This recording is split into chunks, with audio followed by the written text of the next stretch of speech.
It was the dead of night when I received the phone call that would change everything. Rhea's voice trembled on the other end. Kabir's missing, and I think he's in danger. Her words were incoherent, panicked, as if she couldn't fully grasp what was happening. My mind raced, my pulse quickening, as the memories of our time together on these very mountain trails came flooding back.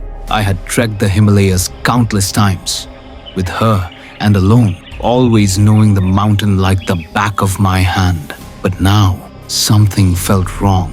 The familiar peace of these towering peaks had turned ominous. I tried to reassure her, thinking she was just exhausted from the trek, but I could sense it in her voice. The fear, the urgency. This wasn't just another mountain adventure. No, this was something far darker. Something I wasn't prepared for. Over the next few days, I would learn that nothing in the mountains is ever truly what it seems. And sometimes, the echoes of the past have a way of catching up with you. I've been a photographer for years, primarily focusing on the remote, untouched corners of India, the kind of places that few dare to explore. That's where I met Rhea. She was an enigmatic soul, a wanderer by heart. There was something about her that drew me in, the way she spoke about the mountains with reverence, as though they were not just terrain, but living, breathing entities with their own secrets. We had met during a photography expedition to Spiti Valley 3 years ago. She was an expert hiker and loved to go off on solo expeditions. But this time, we decided to travel together. I thought it would be another usual trek, the kind where you hike, snap a few photos, and relax around the campfire in the evenings. But it wasn't. Rhea had planned an ambitious route this time, a path leading up to Nathula Pass on the border with Tibet. It was a journey that few people took, mostly because of its remoteness and the unpredictable weather conditions. But to Rhea, it was the perfect challenge, the kind of challenge she thrived on. The first few days of the trek were beautiful. The snow-capped peaks in the distance, the crisp, thin air, the jagged cliffs that seemed to stretch endlessly. Everything felt like it was straight out of a dream. But as we reached a secluded alpine lake and set up camp, the atmosphere shifted. There was a chill that settled over the place, even though the weather was fine. We made camp by a lake, surrounded by towering pines and rocky outcrops, and it was there, by the firelight, that Rhea began to act strangely. She kept staring at the distant peaks, a faraway look in her eyes. I didn't think much of it at the time. She had always been a deep thinker, lost in her own world. But something felt off, and as I went about preparing my camera gear, I realized she had wandered off alone. The sun set quickly that night, casting the mountains in a deep, foreboding glow. I didn't think much of it when she didn't return by dark. After all, she had done it before. She had a tendency to disappear for hours, exploring the terrain on her own, always so in tune with the land. But after a few hours, my concern grew. I called out to her, but the only sound that met my ears was the wind. I checked her tent. Her jacket was missing. That was strange. I grabbed a flashlight and began to search, calling her name as I trudged up the slope toward the ridge where she had gone earlier. The air was thin, making every breath a struggle, but my heart was pounding now, not just from the altitude. I knew something was wrong. It didn't feel like her usual wanderings. The mountain trails were rugged, and as I climbed, I noticed something. Footprints. But they weren't just any footprints. They were too precise, too deliberate. Not animal tracks, not casual wanderers' marks. These were human, and they led upward, higher into the mountain than anyone in their right mind would go. With my heart in my throat, I followed them. By the time I reached the top, the stars had begun to twinkle in the clear, cold sky. There, at the edge of the cliff, I found a narrow entrance to a cave. It was hidden, tucked away from sight unless you knew where to look. A low, strange hum filled the air.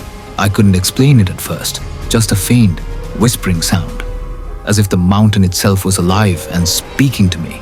I entered the cave, my flashlight cutting through the darkness.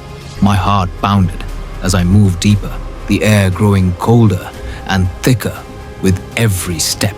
The tunnel seemed to wind endlessly. And then I found her. Rhea was standing in the center of a chamber, her back to me. She was motionless. Her clothes were disheveled, her face pale. I called her name, but she didn't respond. She stood there, staring at something on the stone floor. The air around her felt thick with something ancient, something powerful. And then I noticed the symbols etched into the walls, Tibetan prayer motifs, but twisted, warped in ways I couldn't understand.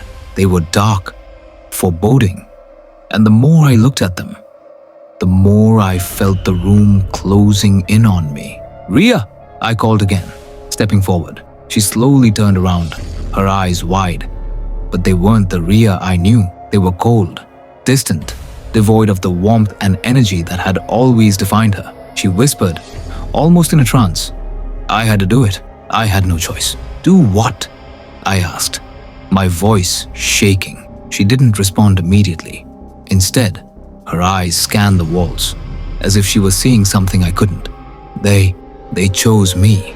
I'm part of something bigger than us. I grabbed her by the arm and tried to pull her out. But she collapsed, her body going limp.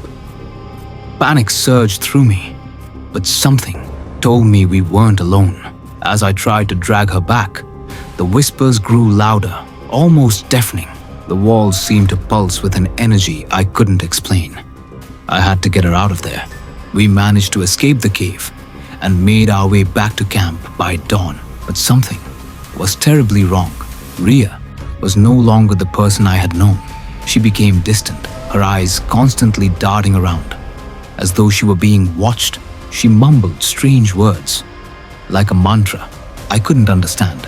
In the days that followed, I tried to talk to her, but she would barely speak. She started making strange sketches in her notebook, circles, symbols, and faces I didn't recognize. It was as if she were drawing out the history of something ancient, something forgotten. When we returned to Delhi, we sought help from a psychiatrist. After several sessions, we learned the truth. Rhea had unknowingly become a part of an ancient Tibetan ritual, one that dates back hundreds of years.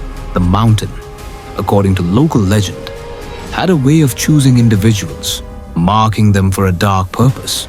It was a secret ritual hidden from the world, where the chosen one would never leave the mountain and would be compelled to pass on the curse to another. Rhea had been marked, but she didn't understand it. She didn't know what she had gotten herself into, and what was worse, she wasn't the first. The whispers had been real. The mountain was alive, and it had been watching us, watching Rhea, watching anyone who dared to venture too deep. But as we tried to make sense of everything, we learned something even more chilling. The spirits didn't just want Rhea, they wanted both of us. The end, or is it? The truth was, we had already crossed a line that couldn't be undone. The whispers had followed us back to Delhi, and they were growing louder every day. The mountain wasn't finished with us. It was only a matter of time before it called again. Will you be the next one to answer? What do you think really happened in those mountains? Have you ever encountered something that defied explanation? Share your own experiences with the unexplained in the comments below. And if you want to hear more eerie tales like this one, don't forget to subscribe and hit the bell icon for notifications. Because who knows, maybe your next adventure could be the one that answers the mountain's call.